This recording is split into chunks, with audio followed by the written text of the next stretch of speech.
Hey, what's up, guys? I'm back again with another video here.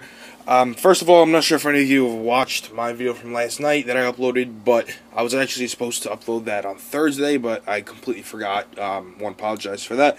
So go give that a watch before you watch this one. So, yeah, anyway, this is going to be a recap of my trip to Philly this past weekend.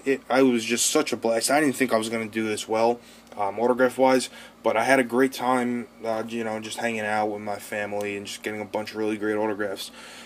First of all, on the way home yesterday from the trip, we passed a little antique store, and then they had this in there. It was like $4, so I figured my dad got it. Figured, that's pretty cool. It's a 1961, made 1961 Baseball Digest, and then talks about how Glenn Hobby was going to become the Cubs' first 20-game winner since 1945, and there's a bunch of stuff about Willie Mays, Ted Williams in there. Really cool. Just a piece of history there. Then I'm going to recap, I guess, the Philly stuff first. Excuse me, just woke up a few minutes ago. Okay, I went to the game, Phillies-Mets game, Friday night, which was, ended up being Bartolo Colon's 200th win, which is pretty cool. But it was Roy Halladay bobblehead night. So I got 5 of these. I do have 4 extras. So not sure what I want to do with those yet. If I want to sell them or trade them. But I have that, which is pretty cool. And then here's just like a little extra things, our parking thing. My dad's boss actually has season tickets, so he was able to get us into like the Hall of Fame suite, which is pretty cool, which ties into the next thing, because while we were up in the Hall of Fame suite, I was able to meet, it's like alumni weekend up there, and I was able to meet Bob Boone and Tony Taylor, and I had them both sign this Phillies logo sheet. And then, if you guys have ever been to Citizens Bank Park, I went over to Bull's Barbecue, and I got Greg Lazinski also to sign that. And as we were walking back to our seats, we passed through the concourse, there was this little short, fat, bald guy with a little beard, drinking a beer, just with a couple of his friends. So I went over and I asked him to sign. He was really happy to do it, and that was Matt Stairs. So that's the logo sheet. Let me move the bobblehead. That's that. So I gained a lot more respect for the Phillies over this weekend. I don't hate them as much as I did. So that's that. And then I got a Game Used Baseball from the game. I'm going to try and get a Game Used Baseball from every stadium I visit. So the code isn't live yet, so I'm really looking forward to seeing what this is from. It would be cool if it was from Travis d'Arnaud's home run at bat or something like that. That would be cool. Alright, then pre-game, which was the best part of the trip, honestly, because we got there around 5:30. The season ticket holders had a special autograph session, a Q&A and autograph session in the press room. So that was awesome. We went down to the bowels of the stadium and into the room where they do the press conferences after the game. So it was awesome, and it was actually a meet and greet with Roy Halladay. So every one of my family got something signed by him, and he was using a lot of black Sharpie and pens, so my sister didn't want to ask him to use blue, so I have one ball signed in black. I am going to try and move that, but that's that. And then I got one ball signed in blue for myself, and then another ball signed in blue for Pooch. And then my dad's boss saw that I only had baseball, so he's like, "Here, take this. This will be really cool." I couldn't thank him enough just because this photo is beautiful, but it is in 8x10 photo file of his no-hitter. Let me focus this. In the 2010 NL Division Series, there it is, him and Chooch. But I had him inscribed right there, the date. It was funny because he was like, I asked him, could you put the date on there? First I asked him to use blue instead of black, and he said sure. Then I asked him to put the date, and he's like, alright, that was October 7th. And I was like, no, it was the 6th. And he looked at me like, no, it was the 7th. And then he was just like, oh yeah, you're right, it was the 6th. But it was pretty funny. I actually, give me one sec, I want to show you a photo. we were able to take a photo with him, and my family did. And we were all wearing Mets jerseys. So he said, like, that's cool and all, but I'm gonna need you to do this for this photo, which was pretty cool.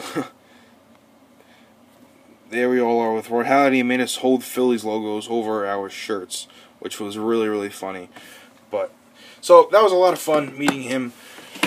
Then that was my whole game. I didn't do post game. I was just really tired. Then my dad's boss called me the next morning, which was yesterday, saying that he was in a hotel at the Four Seasons and that he saw someone sitting at the bar and that I should head over. So I went over, and it was right across the street from my hotel, actually. And I went over, and I saw a group of about 15 graphers on the corner. So I was like, okay, this must be the spot. And so I went up to them and I asked, like, who are you guys waiting for? And they said, the Phillies alum. So I said, oh, alright, I guess you can't go in. So me being me, I just waltzed right over to the front door, made it look like I belonged. I went in. So I went in, used the bathroom real quick to make it look like, I had something to do. Came out, surveyed the land. I saw Bob Boone, Tony Taylor, Jim Bunning, a couple more guys. And then I didn't see this guy, but as I spun around, he was about 3 feet in front of me. So I ran up to him and I asked him, I said, can I ask you to sign this? He was like, sure, go ahead, ask.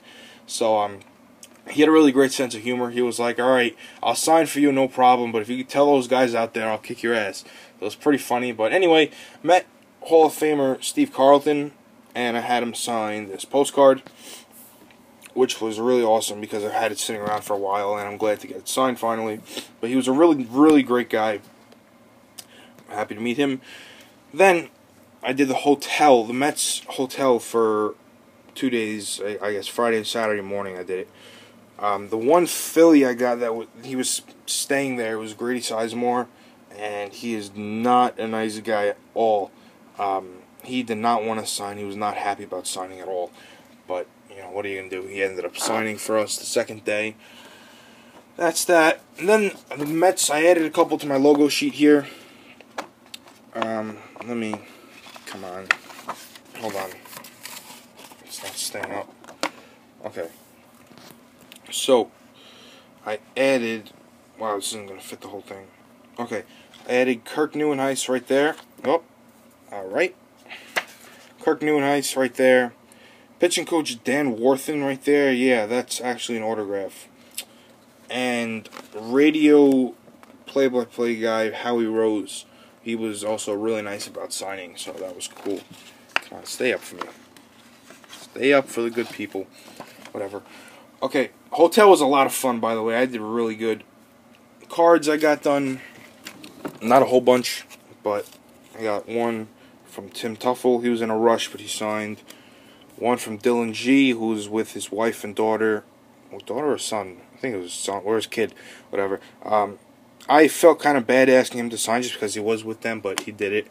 Then I got Uris Familia on 3. That's X Factor, this 2014 Topps, and this 2013 Bowman. So, happy to get all those.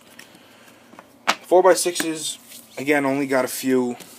One from Buddy Carlisle. Another one, Eric Campbell. And Eric Young Jr. I actually took this photo myself at A's game back in June. Whoop. Jeez, sorry about that. But he really liked that photo. He was happy to sign it. I got one ball signed, and it's a game-used ball. Didn't really feel like dropping a new one yet, because I'd rather get him on an all-star ball, but it was Daniel Murphy. So, really sick. Glad to get that. Actually, I have a story about him in a minute. I ended up missing right by about 2 seconds, but I'll get back to that. Now, the rest are all 8x10s. So, here we go. Anthony Recker. Stay up. Okay, Anthony Recker, really good dude. He was walking his dog with his wife, so Kirk Neuenhuis didn't sign it in the best spot, but he did sign it.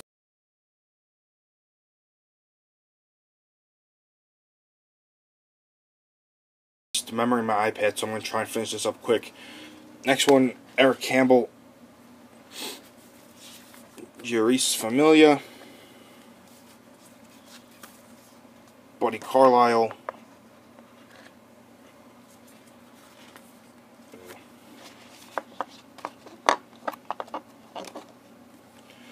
Vic Black, who's always really great about signing. Josh Edgin.